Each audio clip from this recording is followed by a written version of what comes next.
Hi, it's Scott and Bethany. Hey everybody, how are you today? Scott and Bethany, the money couple, we're here today with you live. We're so excited to be with you as always. Came out of the wind. There we go. Coming to you live from Colorado Springs, Colorado. You can see the beautiful mountains there in the background. It is a gorgeous day here. Hopefully it is a great day there too. While we're waiting for people to come on and join us, we are super pumped.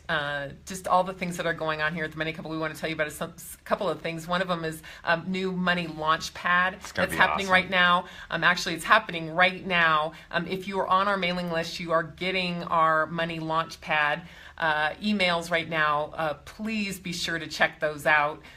Just some really state-of-the-art money stuff you've never heard in your life before. So really excited about that. Also, we're looking at putting a format together for these Wealth Wednesdays, and so that's a pretty exciting place to be as well. So stay tuned, more great stuff in the future. Excited about that new format. It'll be a little different. Yeah. And so we're just working on putting it together right now. Yeah, absolutely. So we want to share with you just some really important things today. Actually, one thing that was kind of interesting that we learned about some money this week was something that's called, and it's kind of sounds like a downer, but we thought that you should know about it. It's called a gray divorce. All right, what is a gray divorce? Let me just explain to you a little bit about what that is so you have an understanding. We want to make sure that we want to avoid it, and so we want to talk about it. And while people are coming on, we'll spend just a little bit of time telling you what a gray divorce is. A gray divorce, they found lately, interestingly enough, that the statistics for people getting divorced at an older age is happening more and more. And so because of that, and that's why it's called gray, because it's older gray people, gray hair, duh. Okay, so kind of interesting there. But what's happening is statistically is people they have their children, then their children leave the house, and then they have to look at each other. And they realize that the person they're married to is somebody that they don't want to be married to anymore. And so they're seeing, and statistically, 60% of these, 65 to 70% of these divorces are coming to you, are coming because, and coming from the woman. The woman is actually initiating it more than the men. So it's really fascinating what's going on there. And we don't want this to happen. We don't want great divorces. And one of the things that happens is that money oftentimes gets in the way of a really close, connected relationship.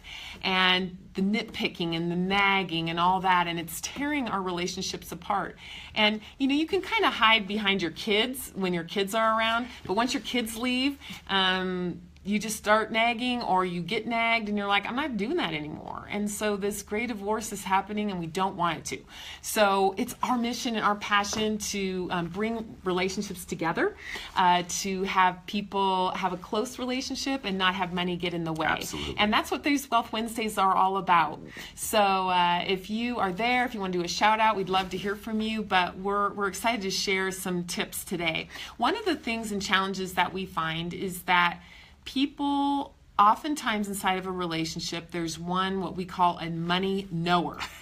What is a money knower? A money knower is the person who always says no. You say, hey, let's go out here and do something. No. Let's go do that. No.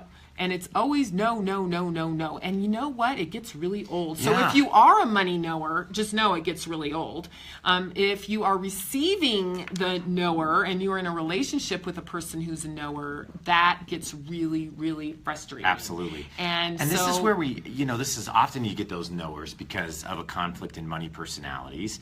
If you find yourself where one's a spender or saver, or maybe a risk taker compared to a saver, you're going to have those no's that you're bumping into all the time. And but let's really go through kind of, first of all, what is a money knower and get really solid with that. Okay. Next, let's go over why is a money knower a way that they are. Why is a person a money knower? What gets them to be that way? And then we have some actual ideas of how to overcome a money knower. So if you are the money knower, you'll know what someone's trying to do to get out of it because it gets really old.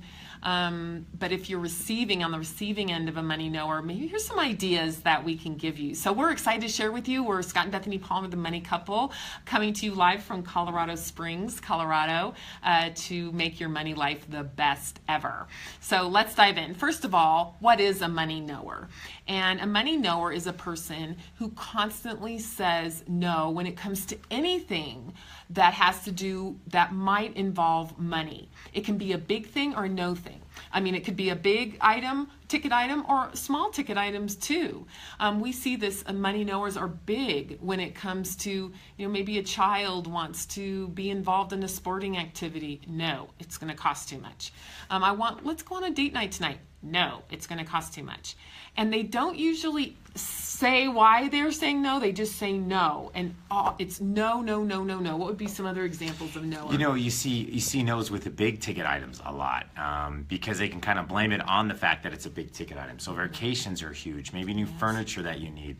Maybe a new car. Well, no, we're not going to get a new car. I'll just keep fixing what we currently have. And so when it comes to money knowers, you just have to remember that it can be big stuff, but it can be the little stuff too. Hey, can we swing in and get something to drink? No, we're only 20 minutes from home. We can wait.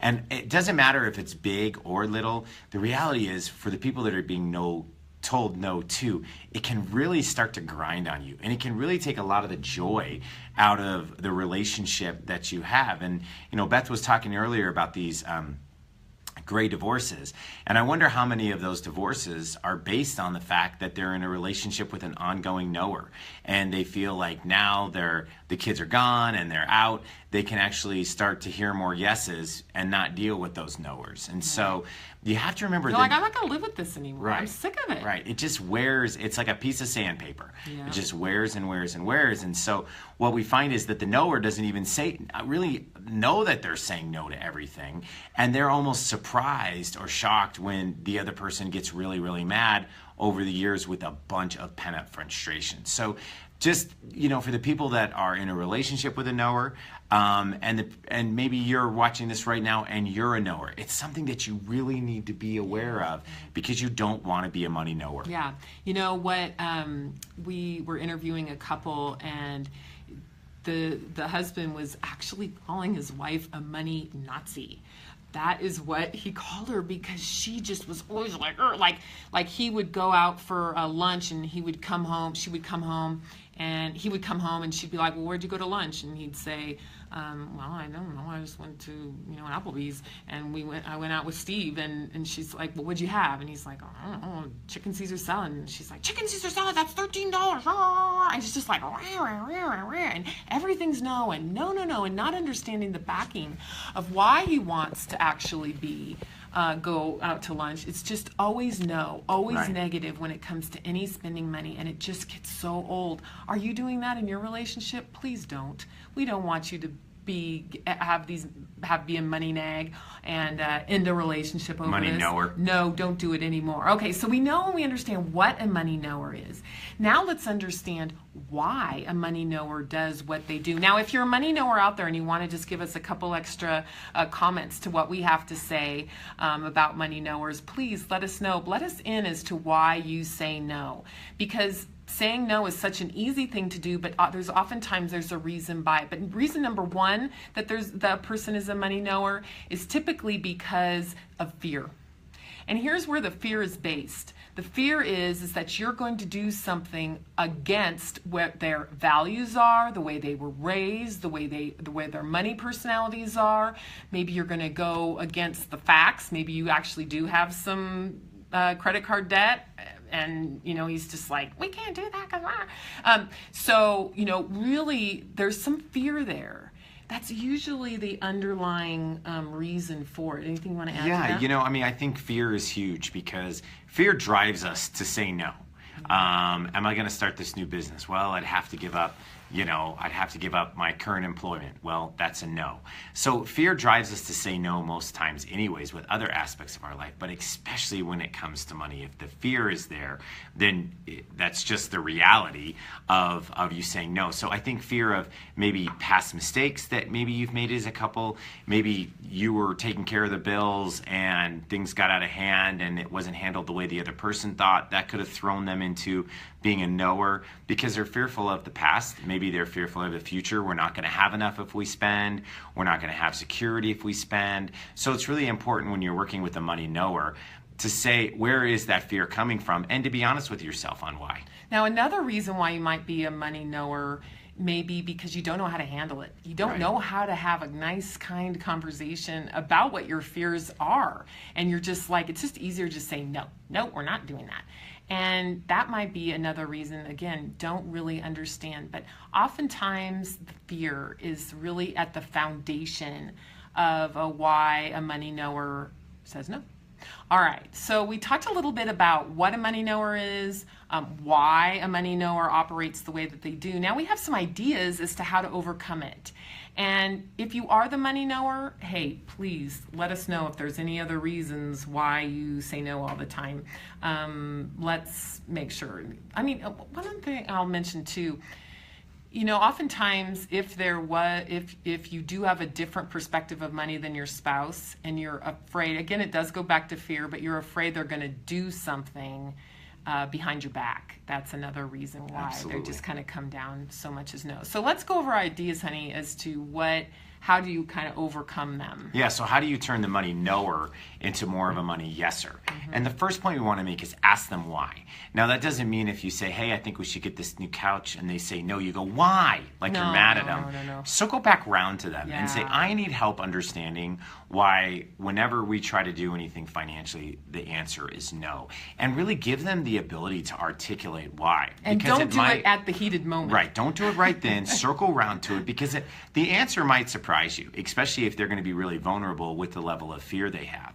What that also does is when you ask them, why can't we do this, is it lets you go into a real open dialogue about what they're thinking. And you know what the great part of that is? It also lets you enter in that dialogue and maybe give them some different perspective. Yes. So definitely number one is ask them why. Okay. Idea number 2. Ask what you can do, what you are doing to cause them so much fear. And you can just kind of go right at it. Don't do it again. Do it at a time when you're both maybe... When you're not mad. When you're not mad and everything's just kind of just say, you know what? Is there something, honey, that I do that makes around money that makes you really fearful? Yeah, you spend it all the time. That's all you do is spend the money and da-da-da-da. Well, you know what? Let's talk about that because, yes, that is the way that I am. But, I don't want to put you in a, tizzy and turmoil and everything. And I want to have a nice, close relationship. And if I feel like I'm always getting no from you, I'm just going to kind of either go around, do it behind your back, or I'm just going to have a lot of resentment that's going to build. And that's going to get right in the middle of our relationship. Remember, everybody, your relationship is more important than money. It is more important than money. So learning how to have an open dialogue about it. And maybe there's something that you have to do. And that gets us to number 3. You want to share with me? Yeah, point number 3 is compromise. It's that nasty C word that none of us ever want to do. But here's a great thing. When you can start taking little baby steps with compromising, then those small compromises are going to become big compromises. And once you get into a rhythm and once you understand what you're going to have to compromise on, what they're going to have to compromise on, and where you can meet halfway, your relationship is really going to take off. And what we found is that couples that learn how to compromise with their money actually acquire more wealth. They have more, their relationship is more tranquil. They're not fighting. The things that were a huge deal 6 months before aren't a big a deal because they know they can talk and compromise and not fight. And so I think that's one of the key points of how you take a money knower and make them a money yeser is it's like any other muscle. You have to exercise your compromise muscle. And you both have to exercise that compromise muscle. If one of you isn't willing to compromise, you're in really bad shape. And that's what you need to tell the other person. Hey, if we can't both learn to compromise on this money thing, this relationship is never going to be what it could be. It's never going to be going at 100%. And so putting it on the relationship, but understanding when it comes to your money, if you can't compromise about money, one of you is going to be upset all the time. That's right. And I think of a compromising situation that happened with us not all that long ago. We just finished our home remodel, and we're really excited about it. And we have some of those last-minute bills that are coming in, and we're pretty much covered for it. But one of them was like, and then we had planned a vacation, and it's like, I don't feel really good about going on a vacation until we have every single one of those bills paid. So we decided to compromise. We're not going to go on quite as long of a vacation. Yep. And it's not like you can't go on vacation at all, but sometimes you have to make some of those compromises. And Scott was really stressed out about it. And I'm like, you know what? That is a small compromise that we can take in order for us to really have a nice little getaway. So we were going to have a longer getaway. Now it's a little shorter. It's all right. It's all right, but it feels really good. You get better at compromising when you're compromising with trust. Absolutely. And you're trusting and knowing that the other person appreciates your willingness to just kind of go right in there and compromise. It really brings you closer, and it makes you make your money decisions on a more unified front. And man, we've had to really work on that. I mean, we haven't always been good at it. We're good at it now, but it takes some work, but it feels really, really good. I would say that, Scott, you were kind of more on the knower side. Yep, that's absolutely. kind of more of Being your a natural security tendency. seeker. Yep, and when we talk about our money personalities, if you don't know your money personalities, be sure to find them out at Absolutely. themoneycouple.com for sure. But both your primary and your secondary, but his secondary is security seeker, and security seekers are big no people. We're huge no. Huge knowers. And I don't think a security seeker bone in my body. No, you don't. And I live with three people that have it in their makeup. But anyway, it's all right. And just to be able to learn how to compromise to make Scott happy, but then also I feel really good about it too. Actually, I've kind of learned how being a little bit more on the security seeker side does bring you some calm in the midst of some storms. So a good place to be. So if you're a money knower, you know what? Stop being a money knower. That's right. Learn how to compromise. Learn how to be proactive. If you're living with one, take some of the ideas that we had here today to be able to bring it to the other side. And again, really great to be with you. Please reach out to us at themoneycouple.com. Take the money personality assessment. We've got the money launch pad happening right now. If you're not involved with it, we're going to have another round here in another month or so. But we're working away at something called Money University. So just lots of great stuff good going. Stuff coming your way. I'm going to make you and help you to be the best money self that you can be. So Absolutely. Go out there, you make it a great day, make it happen as you are. Congratulations. Hey, thanks for joining us on Wealth Wednesday. Absolutely. And as always, make it happen.